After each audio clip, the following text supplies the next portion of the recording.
Alright then, lads, welcome back to Kossi's Arsenal podcast. My name is Kossi. We are back again this Monday afternoon with a couple of Arsenal stories. Bukayo Saka's injury update there in the Newcastle game. Obviously, guys, he was taken off, but Mikel Arteta has given us a big update, a very huge update around Bukayo Saka. He's okay, he's fine. You're gonna be listening into that. We're gonna be getting into that. How is Saka? And will he play against Manchester United in the upcoming biggest fixture of round one in the Premier League for Arsenal? And definitely there, guys, Fabrizio Romano has also come out and said Renato Sanchez is confirmed. Yes, Arsenal do want Renato Sanchez, and they have been looking at him as a long-term target besides Houssem Aouar. He has said that Arsenal will go for Renato Sanchez. It is not yet confirmed. It is not yet official whether we will sign him, but we will try whatever we can to get Renato Sanchez down to the Emirates Stadium.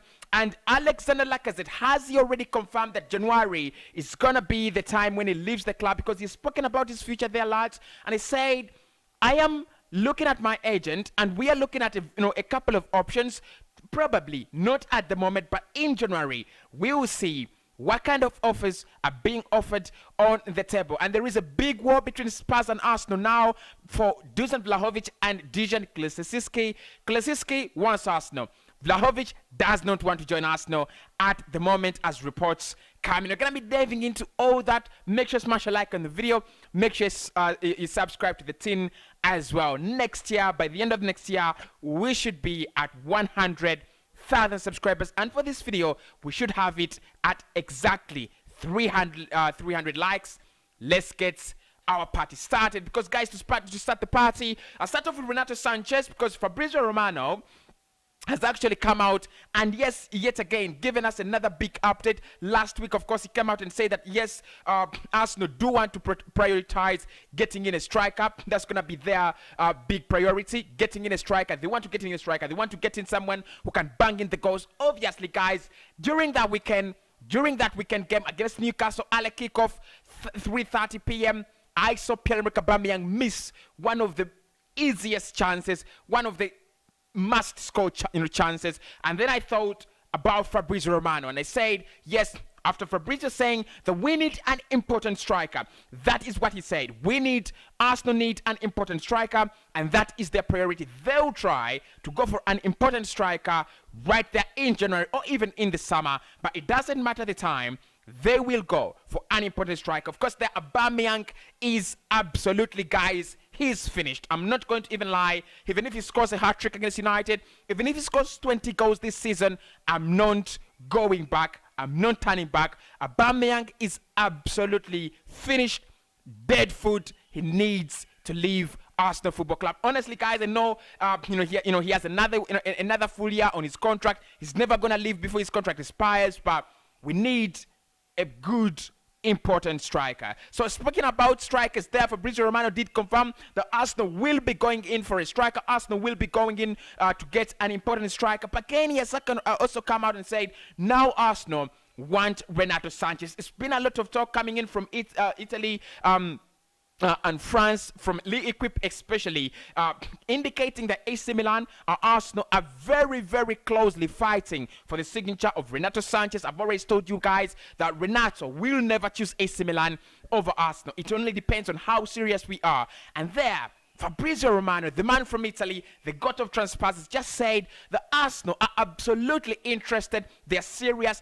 They will go for Renato Sanchez there in the January transfer window. Now, of course, it remains to be seen if that deal is actually going to be done in January or in the summer. The player's already come out and indicated that he wants to leave the club. He wants to go somewhere else. He wants a bigger challenge. He is ready. He feels like he is ready for the next step. And obviously, Arsenal there is another club interested. All the rumors, all the talk in the UK, all the talk from the tabloids and the mainstream media in the UK saying that Arsenal do not want Renato Sanchez, again have been squashed by Fabrizio Romano. He's confirmed that yes, Arsenal want the player. Arsenal would love to go for the player, despite the fact that he's expensive a little bit, £35 million maybe. But of course, we have a strategy in place. I already told you in the last video we did about transfers. We have a strategy in place. Sell Lacazette, sell Leno, sell Pepe, and anyone that can be sold there to get Renato Sanchez, because we need another box to box. We need another midfielder. We need someone who's creative. We need someone who's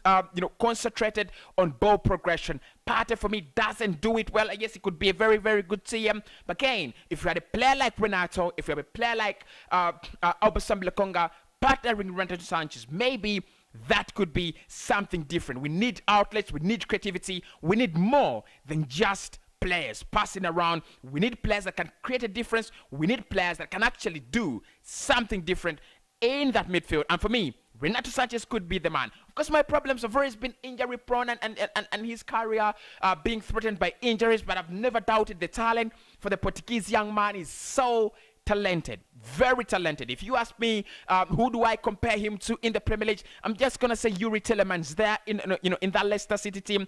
Very progressive, again, very creative. One of those best midfielders that I would love Arsenal to sign. Of course, we can't go to Leicester City and ask for Yuri Tillemans. It's gonna be expensive, around 70 million, around 80 million. We might not be able to pay that, depending on the fact that we want a striker and a midfielder. It would be really extravagant for us to go for both options above 70 million. So Renato Sanchez could be the man. The price is right. If you played the game, I've never played The Price is Right, but probably I should play it one time. Guys, there, because the price is right. 30 million. I just feel like it's okay, and I feel it is also better for us to go for a player like Renato rather than a player like Zakaria, because for Zakaria there, however much I love him, he's very defensive. He's very, very defensive. And obviously, guys, we have Albasam Lakonga. Yes, he's still developing. There's still so many things for him to learn. And for me, Xhaka, Renato, and Partey, that could be a perfect midfield. Of course, with El Neni going out in January, if anything happens, or in the summer, we need a possible replacement for Xhaka and El Neni. Could Renato Sanchez do the deal? That is the big question. And of course, guys, coming on and moving on big questions. Alexander Lacazette, yet again, has actually come out and confirmed that his future hangs in balance come January. So according to Alexander Lacazette, he's been speaking to the media. Of course, now you know he's almost very, very close to being a free agent there in the summer. In January, that means by contract, that means by right, he can talk to any other club, he can talk to the media, he can start talking about his future right there at Arsenal or even away from the club. So Alexander Lacazette there saying that my agents are starting to look elsewhere. We will see what is on the table in terms of an offer. If the challenges are interesting, if there are projects there, how are they counting on me? There are still many questions. I prefer to wait until January to position myself there. Speaking there, the source, of course, is Telefoot. Of course, I don't trust them, but of course, this is an interview, guys. They can never fabricate an interview. They can never quote a player if he has not said something. So Telefoot there giving us the biggest of updates around Alexander Lacazette. Will he stay? Will he leave? That is the big question now the Arsenal fans have, because he's really performing well. And I know from the bottom of my heart, when I saw Arsenal starting without Alexander Lacazette against Newcastle on the weekend, I knew it. I just knew it. Odegaard is back in his position, and Alexander Lacazette will leave. After Fabrizio saying that Arsenal want to prioritize getting in a striker in January, and then not starting against Newcastle, maybe this could be something that I'm really adding up and doesn't make a lot of sense. But for me, it does make a lot of sense. Why all of a sudden was he dropped out of the starting 11, and why was he the only player that was dropped out of that constant starting 11, that consistent starting 11 that has been picking up points for Arsenal? It is the interview. It is what he said. Guys, the truth is, obviously, he might have made this interview a little bit later after the game, but I want to say this. It is confirmed. It is already in glass. Alexander Lacazette, new contract offered to Arsenal. He was set to stay. Arsenal would love him to stay, but he's never going to stay. He will not stay at Arsenal. He has already come out as a player and he said, my agents are already looking somewhere else. We want a project that is counting on me. We want a project that believes in me. We want a project that's going to put me at the center there. Of course, at Arsenal, Alexander Lacazette has not been that prolific striker, and I'll agree with anyone who says he's not actually been lit up. He's not actually been that that good. The striker that we signed from Lyon, the striker that we got from there, from Lyon, that man that was banging in 20 goals per season, that man was scoring the opening goal of the French Ligue 1 for almost 3 consecutive seasons.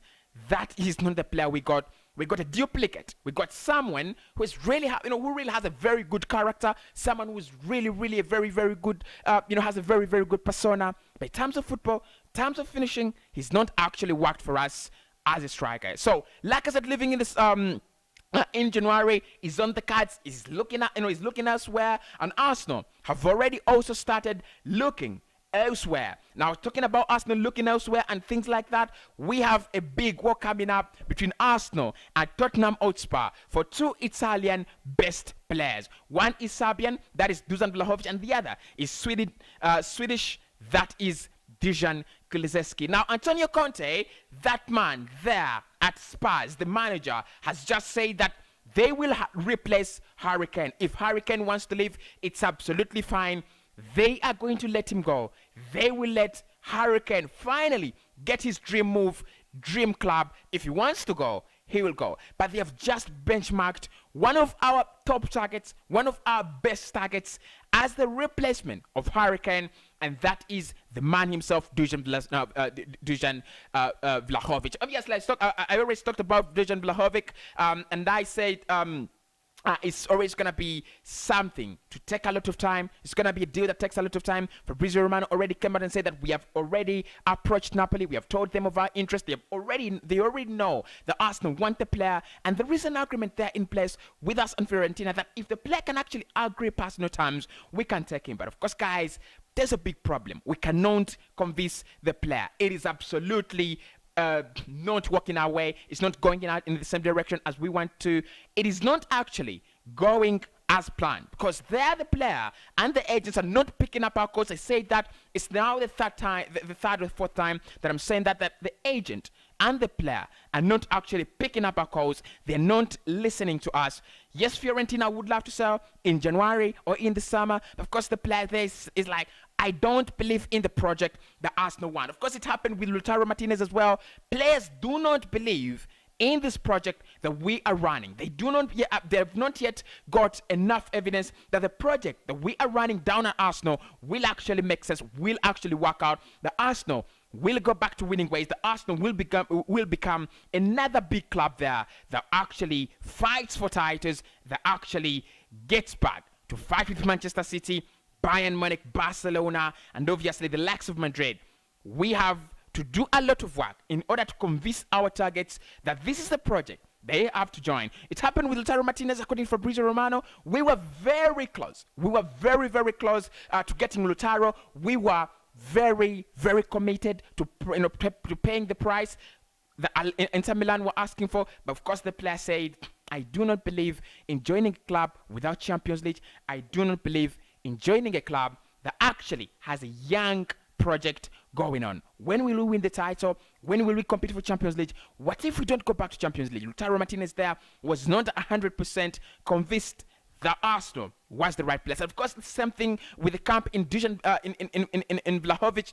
They would love to join any other club. They would love to leave Fiorentina. But Arsenal, the project there is not one that they will actually be buying into. They do not want to join a project that looks like the same way Fiorentina is. Again, another project at Fiorentina that is actually really not well explained. You don't know whether they want to win the title. You don't know whether they want to win the Champions League. They're around, they're just around there. So probably, if Dejan Kulusevski, if Vlahovic leaves Fiorentina, it might not be Arsenal. Maybe it could be Spurs, because Antonio Conte, well-decorated manager, wants him there at the White Hart Lane. But of course, guys, speaking about competition and Spurs, they might beat us to a striker, they might beat us to Vlahovic, but there is an area, there is a player where we are going to beat them hands down, and that is Dejan Kulusevski. Now, I've spoken about Kulusevski all the time there at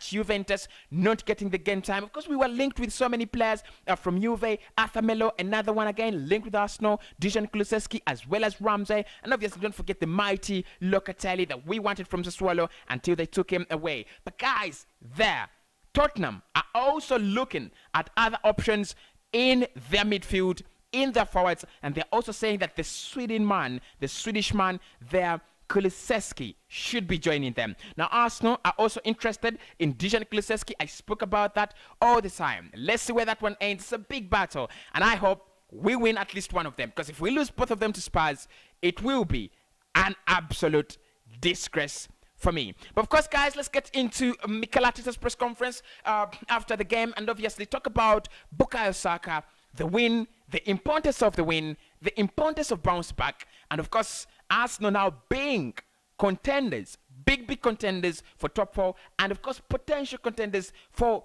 the title if things actually move in the right direction. On the importance of the win, Mikel Arteta said it was really important to win and bounce back to yet winning ways. It was a game that actually had many phases and very different phases. In the first half, we were able to change the game when we wanted, but without really threatening or hurting them enough. We lacked some urgency and some composure in the final third to deliver the better balls. We didn't actually hit the target enough with the attempts that we had in the second half.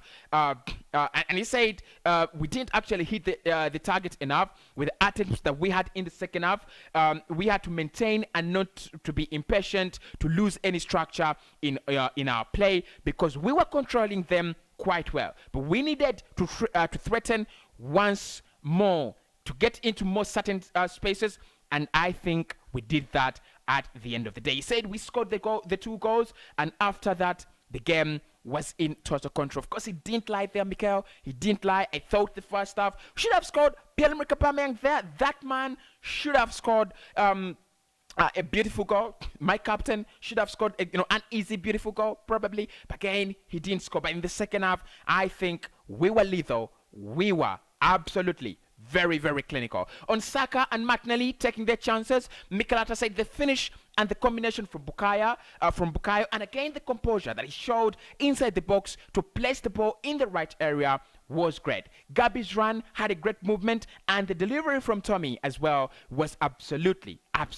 magnificent. He said the technique is so tough when the ball is flying over your head to keep that ball down, and also to have the ability and the quality to finish. It is very impressive. Of course, guys, if you didn't watch that game, go over to YouTube and go into the Arsenal official YouTube channel, search for highlights, look for the Gabriel Martinelli goal of the weekend, guys. It was really a beautiful goal there. On his faith in the youth and the young project, he said if you trust them, then you have to trust them, and it gives them confidence even after in difficult moments. If not, it's not real. Trust me, they were given another chance, and they have done it today, because they showed during the week how hurting they were after that defeat and how willing they were to put it right again today, and absolutely they did that. On Saka's injury, he said it was an action where he said he felt something and wasn't comfortable to continue, and we will have to assess him tomorrow and probably scan him to see if there is any injury at all, or if you'll actually be able to play against Manchester United. I'm only asking and I'm only praying. This is my only prayer, to God, that Saka is fit for that Manchester United game. Obviously, I trust Martinelli. I love Martinelli. He's a wonder kid. He's a generational talent. Best talent there at Arsenal. Because, guys, I want to say Saka's been our best player consistently for almost 375 days. I really can't do away with Saka. So Saka should be fit. There is no injury confirmed at the moment. Will he play against Manchester United? Maybe it's burnout. Maybe needs some rest. I cannot actually disagree with that. But anyway, Mikel says it's not anything serious. On the top four rest, he said we go by game. He said we go game by game.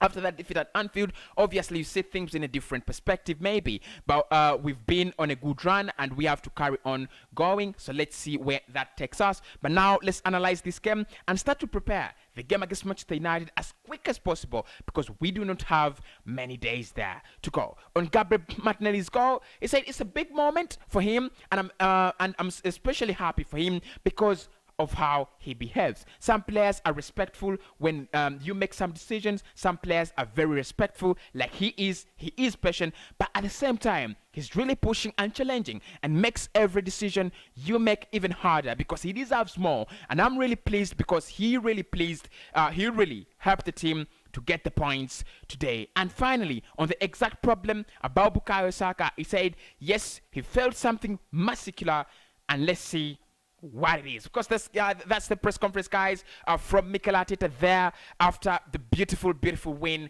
us beating Newcastle. And finally, that is the roundup today. We speak to you later. Make sure you smash a like on the video. Let's get it to 300 likes. Make sure you also subscribe to the thing. We need to get 100,000 subscribers in 2022. We can't miss that. See you soon.